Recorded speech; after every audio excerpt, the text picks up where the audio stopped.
So now let us start our discussion with gaseous states.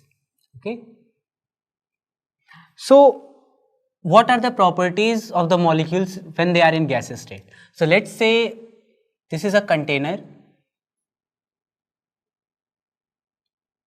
okay, where a gas is there and there are some molecules, some gas molecules. Let's say this. So they are randomly distributed, right? Okay. So what are the properties associated with them?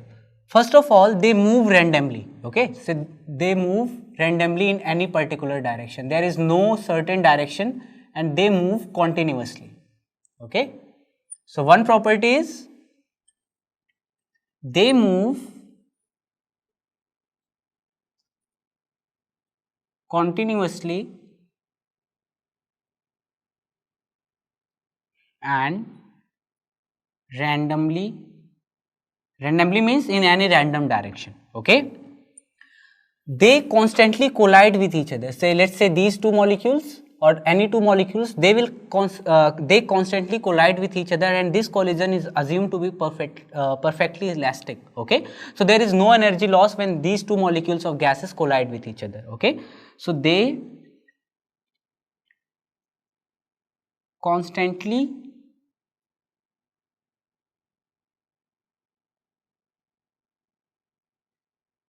collide with each other. Okay, and this is elastic collision. Okay, the other thing is, as you can see in this container, the container volume is very high, but the volume occupied by the gases is very low. Okay, so what they do is they occupy very little volume of the container. Okay, so these are the properties of the molecules when they are moving randomly in a particular container. Okay, so we can define gaseous state, okay, gases according to their certain properties. Okay, so I am going to write here the properties which the molecules, whenever the molecules are in gaseous state, they have certain properties. Okay, so first thing is this: they do not have, gases do not have definite shape or volume. Okay, do not have.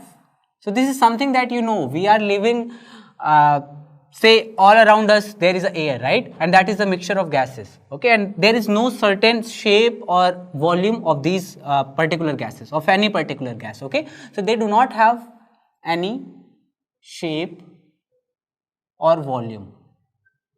Say if you are taking say solids have perfect shapes and volumes, liquids have volumes, they do not have shape, and gases have nothing, neither shape nor volume. Okay, so they take the volume of the container. So if you are taking say 1 liter of a gas, it will fit in the container, it will just distribute inside the container, the whole container. Okay, so it will take the shape of the container. If you are taking say 2 moles of gas, it will again behave the same way, right, unless until say gases are like filled too much. If you fill too much of the gas, the container may explode because there is no say space for the molecules to move around. Okay, so they do not have any particular shape or volume. They take, you can say they take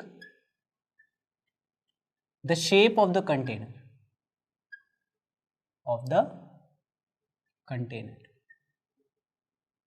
Okay, second very important point is this: gases are highly compressible.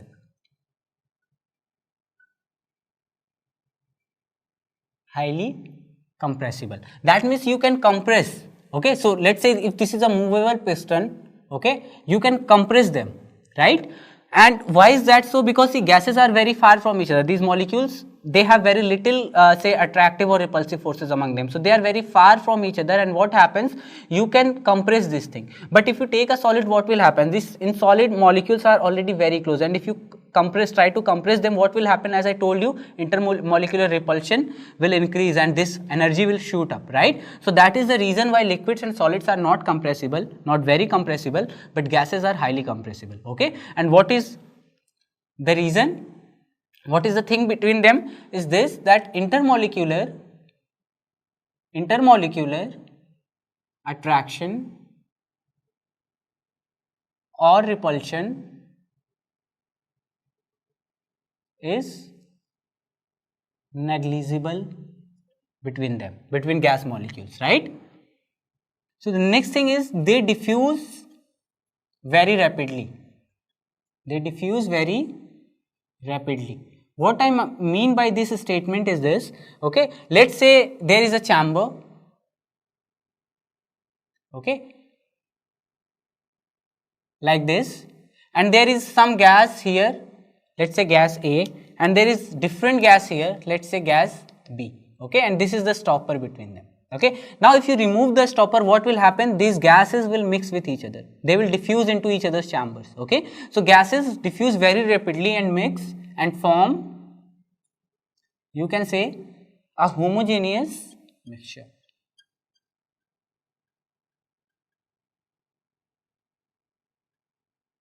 Okay. Next point is they have very low density, right? Because there are very less number of molecules, so their density is not high.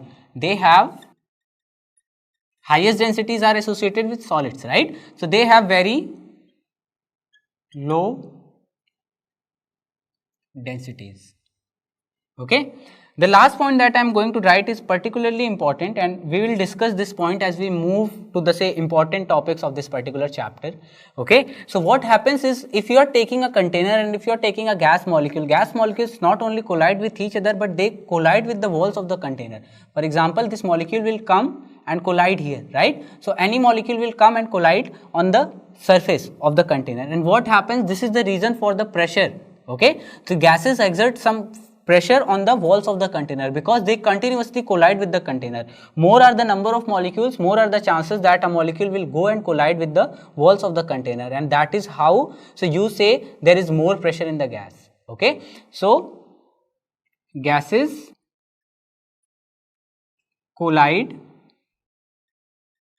with the walls of container and exert pressure on the walls. Okay. So these are some properties associated with gas molecules, and there are very few, say in the whole periodic table, whatever, there are like more than 100 elements you study, there are very few elements which exist as gaseous state. For example, what you see all this thing, all inert gases, we say inert gases, right, noble gas atoms, so all of them are gases. If you take helium, neon, you can say argon, krypton, xenon, all of them exist as gases. Apart from them, you say hydrogen, fluorine, chlorine, oxygen and nitrogen. Okay. So there are only say 1, 2, 3 to 5 and 6, 11. Okay. So there is one more radon. So only 11 are there. All out of whole periodic table, only 11 elements are there which exist as gases, you can say, but on normal temperature and pressure. Okay, on room temperature and pressure. Not, say, if you are taking any particular molecule and you boil it, it may convert into the gaseous state, right? But at normal temperature and pressures, in normal conditions, only these 11 elements are there which exist as gases, say in their natural form.